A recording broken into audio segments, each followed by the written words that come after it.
नमस्कार मित्रों, स्वागत है आपका मेरे YouTube चैनल सोशल टॉक पर। अगर आप एक सच्चे सनातनी हैं तो मेरे YouTube चैनल को सब्सक्राइब कर दीजिए और बेल आइकन को प्रेस कर दीजिए। अब मैं आप लोगों को आगे की कहानी बताने जा रहा हूं। मनुष्य चाहे कितना भी प्रयास क्यों ना कर ले, कितना भी प्रयत्न क्यों ना कर ले, उसे अपने कर्मों का फल तो भोगना ही पड़ता है। चाहे मनुष्य कितना ही प्रयत्न कर ले, लेकिन वह कभी अपने कर्मों से बच नहीं सकता। जैसी करनी वैसी भरनी, यह वाक्य तो आपने सुना ही होगा। अर्थात जैसे आप कर्म करोगे वैसा ही आपको फल भी प्राप्त होगा। लेकिन मेरा एक प्रश्न है, क्या आप इस बात पर यकीन करते हैं कि जैसा आप कर्म करेंगे वैसा ही आपको फल भी मिलेगा? अब आप में से अधिकतर लोगों के मन में यह प्रश्न जरूर उठ रहा होगा, क्योंकि इसमें पूछने वाली बात क्या है? यह तो सत्य ही है कि जैसे हम कर्म करेंगे वैसा ही हमें फल भी मिलेगा। लेकिन एक बार के लिए आंखें बंद करके अपने आप से यह प्रश्न कीजिए। देखिएगा कि आपको इस प्रश्न का उत्तर स्पष्टता से नहीं मिल पाएगा। कहीं ना कहीं आपके मन में एक संशय जरूर होगा कि क्या यह बात सच है या झूठ। दोस्तों, आज इस कहानी से हम समझेंगे कर्मों का खेल, आखिर अच्छे कर्मों का फल अच्छा और बुरे कर्मों का फल बुरा कैसे होता है। बहुत समझ पहले की बात है। किसी गांव में एक बहुत ही ज्ञानी पंडित रहता था। एक दिन वह अपने बचपन के सौल से मिलने के लिए दूसरे गांव में जा रहा था। उसका वह दोस्त बचपन से ही गूंगा और एक पैर से अपाहिज था। उस पंडित के गांव से उसके दोस्त दोस्ती गहर काफी दूर था। वहां जाने के लिए बीच बीच में कई सारे छोटे छोटे गांव पड़ते थे। पंडित रास्ते में अपनी धुन में चला जा रहा था। चलते चलते उसकी मुलाकात एक व्यक्ति से होती है। रास्ते में उसे एक आदमी मिलता है जो ऐसा लगता था कि वह किसी का इंतजार कर रहा था, और वह भी पंडित के साथ चलने लगता है। उस आदमी को देखकर पंडित बहुत खुश हो जाता है। उसने सोचा, चलो अच्छा हुआ, साथ साथ चलने से उसका सफर आसानी से कट जाएगा। बात की शुरुआत करने के लिए उस पंडित ने उस व्यक्ति से उसका नाम पूछा, तो उसने अपना नाम धर्मराज बताया। पंडित को यह नाम कुछ अजीब सा लगता है, लेकिन उसने नाम के विषय में कुछ और पूछना उचित नहीं समझा। दोनों धीरे धीरे साथ में चल रहे थे। तभी रास्ते में एक गांव आता है। गांव का प्रवेश द्वार आते ही धर्मराज ने पंडित से कहा, तुम आगे चलो, मुझे इस गांव में एक काम है, मैं तुमसे आगे मिलता हूं। पंडित ने कहा, ठीक है, वह आ। धर्मराज पंडित के पास आ गया और फिर दोनों चलना शुरू कर देते हैं और चलते चलते एक दूसरे गांव के द्वार पर पहुंच जाते हैं। उस गांव के बाहर एक बड़ा और विशाल मंदिर बना हुआ था। वहां पर आराम करने की सुविधा काफी बढ़िया, तो यहां पर भोजन करके यहीं पर हम विश्राम कर लेते हैं, फिर सुबह के समय आराम से आगे की यात्रा जारी करेंगे। धर्मराज ने कहा, ठीक है, मुझे इस गांव में किसी को कुछ जरूरी सामान देने जाना है। तुम भोजन करके आराम करो, मैं बाद में आकर भोजन कर लूंगा। इतना कहकर वह वहां से चला जाता है। लेकिन उसके जाने के कुछ समय बाद, कुछ ही देर बाद धुआं उठता हुआ दिखाई देता है और देखते ही देखते पूरे गांव में आग लग जाती है। पंडित ने हैरानी से सोचा कि यह धर्मराज जहां भी जाता है वहां कोई ना कोई अनहोनी जरूर हो जाती है। कुछ तो गड़बड़ है इस व्यक्ति में। लेकिन पंडित ने रात्रि में धर्मराज से कुछ भी पूछना उचित नहीं समझा और वे दोनों सो गए। सुबह बाद आगे रास्ते में मिलूंगा, यह कहकर धर्मराज वहां से चला गया। लेकिन पंडित इस बार आगे नहीं गया। वहीं खड़ा होकर धर्मराज को देखता रहा कि वह कहां जा रहा है और क्या करता है।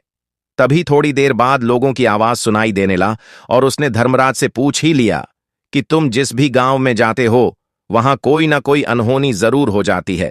क्या तुम मुझे बता सकते हो यह ऐसा क्यों हो रहा है? धर्मराज ने कहा, पंडित जी, आप तो मुझे बहुत ज्ञानी मालूम पड़े थे, इसीलिए मैं आपके साथ चलने लगा था, क्योंकि ज्ञानियों का साथ बहुत अच्छा होता है। परंतु आप अभी तक समझ नहीं पाए कि मैं कौन हूं। पंडित ने कहा, मैं समझ गया हूं, लेकिन मुझे कुछ शंका है। अगर आप ही अपना उपयुक्त परिचय दे दें तो मेरे लिए आसानी होगी। तब धर्मराज ने जवाब दिया कि मैं यमदूत हूं और यमराज की आज्ञा से उन लोगों के प्राण हरण करता हूं जिनकी उम्र पूरी हो चुकी है। हालांकि पंडित को पहले से ही इस बात की आशंका थी, फिर भी धर्मराज के मुंह से यह बातें सुनकर वह घबरा गया। लेकिन वह हिम्मत करके पूछता है कि अगर तुम सच में यमदूत हो तो मुझे बताओ, अगली मृत्यु किसकी है? धर्मराज ने जवाब दिया, अगली मृत्यु तुम्हारे उसी मित्र की है जिससे तुम मिलने जा रहे हो, और उसकी मृत्यु का कारण भी तुम ही बनोगे। यह बात सुनकर पंडित सहम गया और सोच में पड़ गया कि अगर सच में यह धर्मराज यमदूत हुआ तो उसकी बात भी सच होगी और उसके कारण मेरे बचपन के सबसे अच्छे मित्र की मृत्यु हो जाएगी। तो सबसे अच्छा तो यही होगा कि मैं अपने मित्र से मिलने ना जाने से नियति नहीं बदल जाएगी। तुम्हारे मित्र की मृत्यु तो निश्चित है और वह अगले कुछ ही पलों में घटित होने वाली है। महाकाल के मुंह से ऐसी बातें सुनकर पंडित को झटका लगा, क्योंकि महाकाल ने पंडित के मन की बातें पढ़ ली थीं, जो कि एक सामान्य व्यक्ति के लिए संभव नहीं है। अब पंडित को विश्वास हो गया कि यह धर्मराज सचमुच में यमदूत ही है। जब पंडित को यह पूर्ण विश्वास हो गया कि धर्मराज जी यमदूत हैं, तो वह घबरा गया। वह अपने मित्र की मृत्यु उसका कारण नहीं बनना चाहता था, इसलिए वह पलटकर अपने गांव की तरफ वापस जाने लगा। लेकिन जैसे ही पंडित वापस जाने के लिए मुड़ा, उसने देखा कि उसका मित्र तेजी से उसकी तरफ चला आ रहा है, जो कि पंडित को देखकर अत्यंत प्रसन्न दिखाई पड़ रहा था। अपने मित्र के आने की गट्ठी को देखकर पंडित को ऐसा लगा कि जैसे उसका मित्र काफी देर से उसका ही पीछा कर रहा है, लेकिन वह बचपन से ही गूंगा था और एक पैर से लंगड़ा भी था, इसलिए ना तो वह पंडित को आवाज देकर रोक पाया था और ना ही उस तक पहुंच पा रहा था। लेकिन जैसे ही वह पंडित के पास पहुंचा, अचानक ही जमीन पर गिर पड़ी और तुरंत ही उसकी मृत्यु हो गई। पंडित हक्का बक्का होकर धर्मराज की ओर देखने लगा, जैसे कि वह पूछना चाह रहा हो कि आखिर क्या हुआ। धर्मराज पंडित के मन में उठ रहे प्रश्नों को समझ गया और बोला, तुम्हारे मित्र ने पिछले गांव में ही तुम्हें देख लिया था और वे वहीं से ही तुम्हारा पीछा कर रहा था, लेकिन गूंगा और लंगड़ा होने की वजह से वह तुम तक नहीं पहुंच पाया। उसने अपनी पूरी ताकत लगाकर तुम तक पहुंचने का प्रयास किया, लेकिन बुढ़ापे में बचपन जैसी ताकत नहीं होती, इसलिए दिल का दौरा होने के कारण उसकी मृत्यु हो गई, क्योंकि वह तुमसे मिलने के लिए अपनी सीमाओं को तोड़कर तुम्हारे जीवों के प्राण धरना है।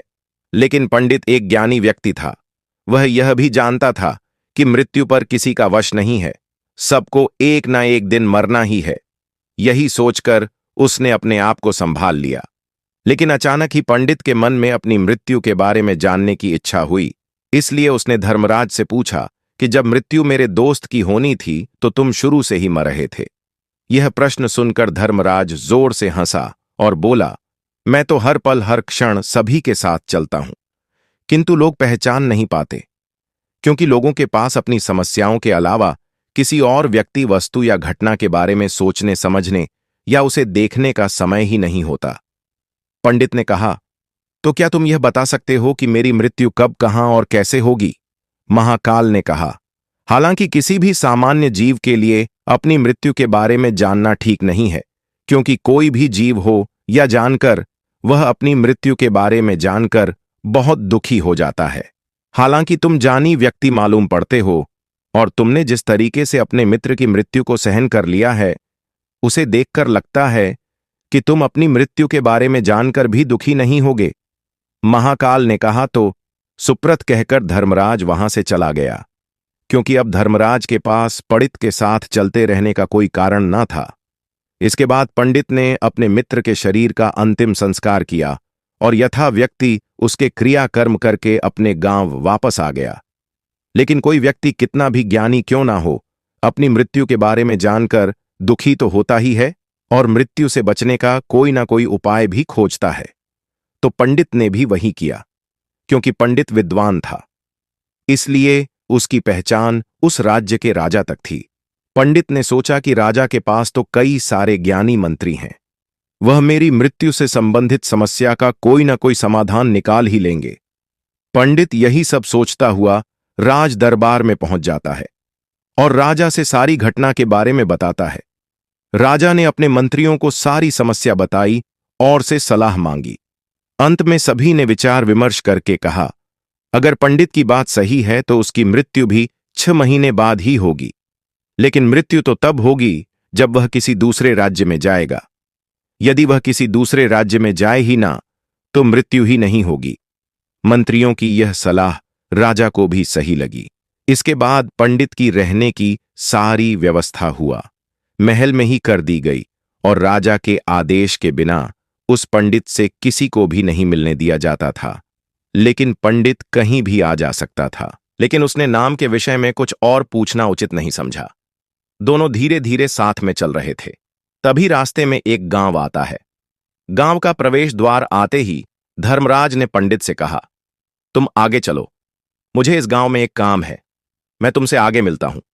पंडित ने कहा, ठीक है, वह आ। धर्मराज पंडित के पास आ गया और फिर दोनों चलना शुरू कर देते हैं और चलते चलते एक दूसरे गांव के द्वार पर पहुंच जाते हैं। उस गांव के बाहर एक बड़ा और विशाल मंदिर बना हुआ था। वहां पर आराम करने की सुविधा काफी बढ़िया, तो यहां पर भोजन करके यहीं पर हम विश्राम कर लेते हैं, फिर सुबह के समय आराम से आगे की यात्रा जारी करेंगे। धर्मराज ने कहा, ठीक है, मुझे इस गांव में किसी को कुछ जरूरी सामान देने जाना है, तुम भोजन करके आराम करो, मैं बाद में आकर भोजन कर लूंगा। इतना कहकर वह वहां से चला जाता है, लेकिन उसके जाने के कुछ समय बाद, कुछ ही देर बाद धुआं उठता हुआ दिखाई देता है और देखते ही देखते पूरे गांव में आग लग जाती है। पंडित ने हैरानी से सोचा कि यह धर्मराज जहां भी जाता है वहां कोई ना कोई अनहोनी जरूर हो जाती है, कुछ तो गड़बड़ है इस व्यक्ति में। लेकिन पंडित ने रात्रि में धर्मराज से कुछ भी पूछना उचित नहीं समझा और वे दोनों सो गए। सुबह बाद आगे रास्ते में मिलूंगा, यह कहकर धर्मराज वहां से चला गया। लेकिन पंडित इस बार आगे नहीं गया, वहीं खड़ा होकर धर्मराज को देखता रहा कि वह कहां जा रहा है और क्या करता है। तभी थोड़ी देर बाद लोगों की आवाज सुनाई देने ला और उसने धर्मराज से पूछ ही लिया कि तुम जिस भी गांव में जाते हो वहां कोई ना कोई अनहोनी जरूर हो जाती है, क्या तुम मुझे बता सकते हो यह ऐसा क्यों हो रहा है? धर्मराज ने कहा, पंडित जी, आप तो मुझे बहुत ज्ञानी मालूम पड़े थे, इसीलिए मैं आपके साथ चलने लगा था, क्योंकि ज्ञानियों का साथ बहुत अच्छा होता है, परंतु आप अभी तक समझ नहीं पाए कि मैं कौन हूं। पंडित ने कहा, मैं समझ गया हूं, लेकिन मुझे कुछ शंका है, अगर आप ही अपना उपयुक्त परिचय दे दें तो मेरे लिए आसानी होगी। तब धर्मराज ने जवाब दिया कि मैं यमदूत हूं और यमराज की आज्ञा से उन लोगों के प्राण हरण करता हूं जिनकी उम्र पूरी हो चुकी है। हालांकि पंडित को पहले से ही इस बात की आशंका थी, फिर भी धर्मराज के मुंह से यह बातें सुनकर वह घबरा गया। लेकिन वह हिम्मत करके पूछता है कि अगर तुम सच में यमदूत हो तो मुझे बताओ, अगली मृत्यु किसकी है? धर्मराज ने जवाब दिया, अगली मृत्यु तुम्हारे उसी मित्र की है जिससे तुम मिलने जा रहे हो, और उसकी मृत्यु का कारण भी तुम ही बनोगे। यह बात सुनकर पंडित सहम गया और सोच में पड़ गया कि अगर सच में यह धर्मराज यमदूत हुआ तो उसकी बात भी सच होगी और उसके कारण मेरे बचपन के सबसे अच्छे मित्र की मृत्यु हो जाएगी। तो सबसे अच्छा तो यही होगा कि मैं अपने मित्र से मिलने न जाने से नियति नहीं बदल जाएगी। तुम्हारे मित्र की मृत्यु तो निश्चित है और वह अगले कुछ ही पलों में घटित होने वाली है। महाकाल के मुंह से ऐसी बातें सुनकर पंडित को झटका लगा, क्योंकि महाकाल ने पंडित के मन की बातें पढ़ ली थीं, जो कि एक सामान्य व्यक्ति के लिए संभव नहीं है। अब पंडित को विश्वास हो गया कि यह धर्मराज सचमुच में यमदूत ही है। जब पंडित को यह पूर्ण विश्वास हो गया कि धर्मराज जी यमदूत हैं, तो वह घबरा गया। वह अपने मित्र की मृत्यु उसका कारण नहीं बनना चाहता था, इसलिए वह पलटकर अपने गांव की तरफ वापस जाने लगा। लेकिन जैसे ही पंडित वापस जाने के लिए मुड़ा, उसने देखा कि उसका मित्र तेजी से उसकी तरफ चला आ रहा है, जो कि पंडित को देखकर अत्यंत प्रसन्न दिखाई पड़ रहा था। अपने मित्र के आने की गट्ठी को देखकर पंडित को ऐसा लगा कि जैसे उसका मित्र काफी देर से उसका ही पीछा कर रहा है, लेकिन वह बचपन से ही गूंगा था और एक पैर से लंगड़ा भी था, इसलिए न तो वह पंडित को आवाज देकर रोक पाया था और न ही उस तक पहुंच पा रहा था। लेकिन जैसे ही वह पंडित के पास पहुंचा, अचानक ही जमीन पर गिर पड़ी और तुरंत ही उसकी मृत्यु हो गई। पंडित हक्का बक्का होकर धर्मराज की ओर देखने लगा, जैसे कि वह पूछना चाह रहा हो कि आखिर क्या हुआ। धर्मराज पंडित के मन में उठ रहे प्रश्नों को समझ गया और बोला, तुम्हारे मित्र ने पिछले गांव में ही तुम्हें देख लिया था और वे वहीं से ही तुम्हारा पीछा कर रहा था, लेकिन गूंगा और लंगड़ा होने की वजह से वह तुम तक नहीं पहुंच पाया। उसने अपनी पूरी ताकत लगाकर तुम तक पहुंचने का प्रयास किया, लेकिन बुढ़ापे में बचपन जैसी ताकत नहीं होती, इसलिए दिल का दौरा होने के कारण उसकी मृत्यु हो गई। क्योंकि वह तुमसे मिलने के लिए अपनी सीमाओं को तोड़कर तुम्हारे जीवों के प्राण धरना है। लेकिन पंडित एक ज्ञानी व्यक्ति था। वह यह भी जानता था कि मृत्यु पर किसी का वश नहीं है, सबको एक ना एक दिन मरना ही है। यही सोचकर उसने अपने आप को संभाल लिया। लेकिन अचानक ही पंडित के मन में अपनी मृत्यु के बारे में जानने की इच्छा हुई। इसलिए उसने धर्मराज से पूछा कि जब मृत्यु मेरे दोस्त की होनी थी तो तुम शुरू से ही मर रहे थे। यह प्रश्न सुनकर धर्मराज जोर से हंसा और बोला, मैं तो हर पल हर क्षण सभी के साथ चलता हूं, किंतु लोग पहचान नहीं पाते, क्योंकि लोगों के पास अपनी समस्याओं के अलावा किसी और व्यक्ति, वस्तु या घटना के बारे में सोचने समझने या उसे देखने का समय ही नहीं होता। पंडित ने कहा, तो क्या तुम ये बता सकते हो कि मेरी मृत्यु कब, कहां और कैसे होगी? महाकाल ने कहा, हालांकि किसी भी सामान्य जीव के लिए अपनी मृत्यु के बारे में जानना ठीक नहीं है, क्योंकि कोई भी जीव हो या जानकर वह अपनी मृत्यु के बारे में जानकर बहुत दुखी हो जाता है। हालांकि तुम जानी व्यक्ति मालूम पड़ते हो और तुमने जिस तरीके से अपने मित्र की मृत्यु को सहन कर लिया है, उसे देखकर लगता है कि तुम अपनी मृत्यु के बारे में जानकर भी दुखी नहीं होगे। महाकाल ने कहा तो सुप्रथ कहकर धर्मराज वहां से चला गया। क्योंकि अब धर्मराज के पास पंडित के साथ चलते रहने का कोई कारण न था। इसके बाद पंडित ने अपने मित्र के शरीर का अंतिम संस्कार किया और यथा व्यक्ति उसके क्रियाकर्म करके अपने गांव वापस आ गया। लेकिन कोई व्यक्ति कितना भी ज्ञानी क्यों ना हो, अपनी मृत्यु के बारे में जानकर दुखी तो होता ही है और मृत्यु से बचने का कोई ना कोई उपाय भी खोजता है। तो पंडित ने भी वही किया। क्योंकि पंडित विद्वान था, इसलिए उसकी पहचान उस राज्य के राजा तक थी। पंडित ने सोचा कि राजा के पास तो कई सारे ज्ञानी मंत्री हैं, वह मेरी मृत्यु से संबंधित समस्या का कोई ना कोई समाधान निकाल ही लेंगे। पंडित यही सब सोचता हुआ राज दरबार में पहुंच जाता है और राजा से सारी घटना के बारे में बताता है। राजा ने अपने मंत्रियों को सारी समस्या बताई और से सलाह मांगी। अंत में सभी ने विचार विमर्श करके कहा, अगर पंडित की बात सही है तो उसकी मृत्यु भी 6 महीने बाद ही होगी। लेकिन मृत्यु तो तब होगी जब वह किसी दूसरे राज्य में जाएगा। यदि वह किसी दूसरे राज्य में जाए ही ना तो मृत्यु ही नहीं होगी। मंत्रियों की यह सलाह राजा को भी सही लगी। इसके बाद पंडित की रहने की सारी व्यवस्था हुआ महल में ही कर दी गई और राजा के आदेश के बिना उस पंडित से किसी को भी नहीं मिलने दिया जाता था। लेकिन पंडित कहीं भी आ जा सकता था, ताकि पंडित को यह ना लगे कि वह राजा की कैद में है। परंतु पंडित डर के मारे स्वयं ही कहीं आता जाता नहीं था। धीरे धीरे महीने गुजरते गए और पंडित की मृत्यु का समय नजदीक आने लगा और अंततः वह भी दिन आ गया जिस दिन पंडित की मृत्यु होनी थी। तो जिस दिन पंडित की मृत्यु होनी थी उसकी एक रात पहले पंडित डर के मारे जल्दी ही सो गया, ताकि जल्दी से वह रात बीत जाए और अगला दिन आ जाए, ताकि उसकी मृत्यु टल सके। यही सोचकर वह जल्दी सो जाता है। लेकिन पंडित को नींद में चलने की बीमारी थी और अपनी इस बीमारी के बारे में वह स्वयं ही नहीं जानता था। तो फिर राजा, मंत्री या किसी वैद्य को इसके बारे में बताने का कोई प्रश्न ही नहीं उठता। पंडित अपनी मृत्यु को लेकर बहुत चिंतित था।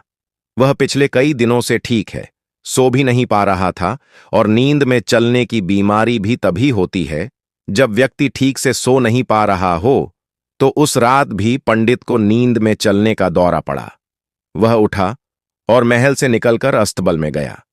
पंडित राजा का खास मेहमान था, इसलिए किसी भी पहरेदार ने उसे नहीं रोका और ना ही किसी तरह की कोई पूछताछ की।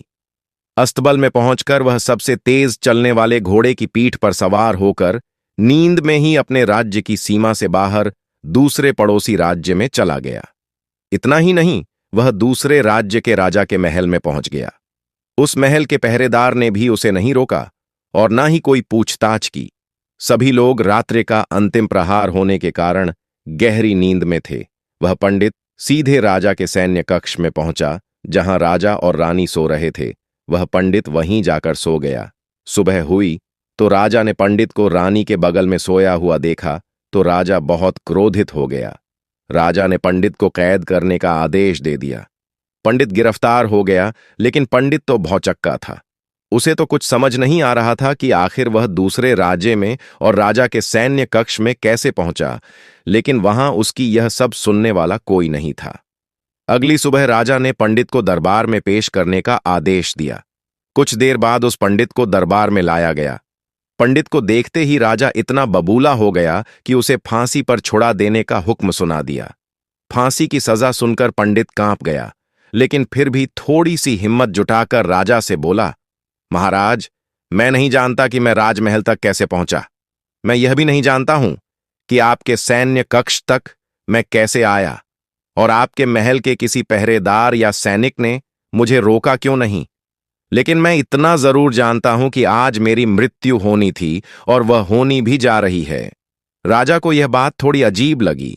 उसने पंडित से पूछा, तुम्हें कैसे पता कि आज तुम्हारी मृत्यु होनी है? राजा के इस प्रश्न के जवाब में पंडित ने पिछले 6 महीने का सारा वाक्य राजा को सुना दिया और बोला। राजा को पंडित की बात में थोड़ा तर्क दिखाई पड़ा, परंतु उसने सोचा कि यह मृत्यु से बचने के लिए धर्मराज और उसके द्वारा अपनी मृत्यु की भविष्यवाणी की कहानी बना रहा है। इसलिए राजा ने पंडित से कहा, यदि तुम्हारी बात सत्य है और आज यह तुम्हारी मृत्यु का दिन है, जैसा कि यमदू धर्मराज ने तुमसे कहा था, तो आज तुम्हारी मृत्यु का कारण मैं नहीं बनूंगा। लेकिन यदि तुम्हारी बात झूठी निकली तो निश्चित ही आज तुम्हारी मृत्यु का दिन होगा ना, क्योंकि जिस राज्य से पंडित आया था उस राज्य का राजा इस राजा का मित्र था।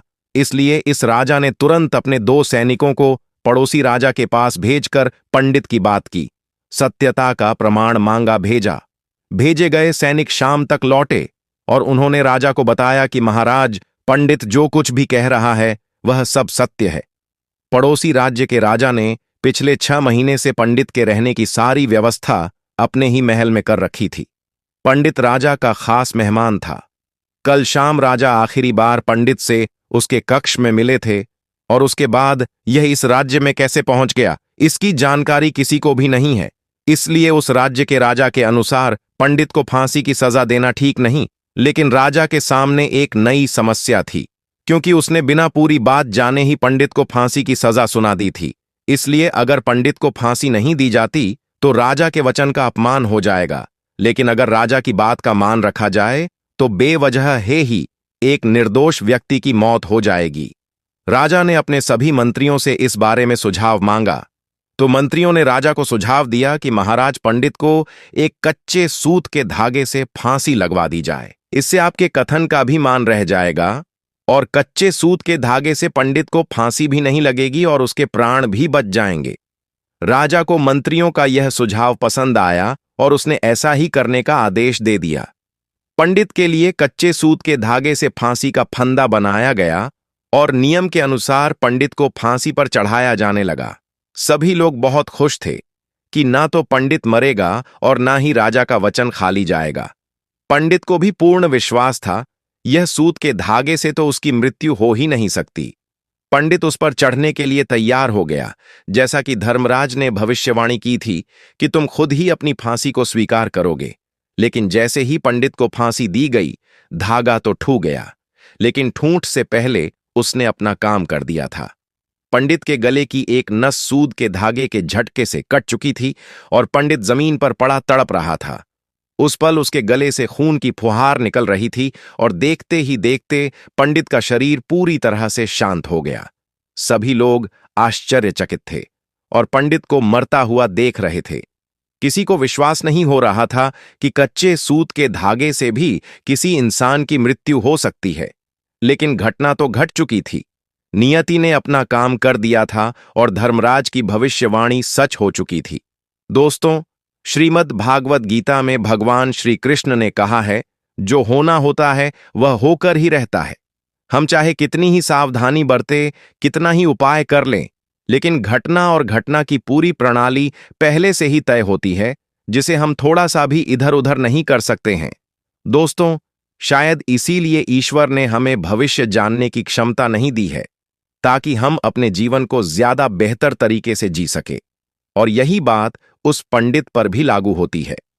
अगर पंडित ने महाकाल से अपनी मृत्यु के बारे में न पूछा होता तो 6 महीने तक राजा के महल में कैद रहकर डर डर कर जीने की बजाय ज्यादा बेहतर जीवन जीता। दोस्तों, आपने आज के इस वीडियो से क्या सीखा, वह मुझे आप कमेंट में बता सकते हैं। इसी के साथ में उम्मीद है कि आपको आज की वीडियो पसंद आई होगी। तो इस वीडियो को उस इंसान को शेयर करें जिससे यह कहानी सुनने की जरूरत है, और उसी के ठीक बाद चैनल को सब्सक्राइब करें। तो चलिए फिर मिलते हैं ऐसी एक और नई वीडियो में एक नए मैसेज के साथ। तब तक के लिए अपना ख्याल रखें। धन्यवाद।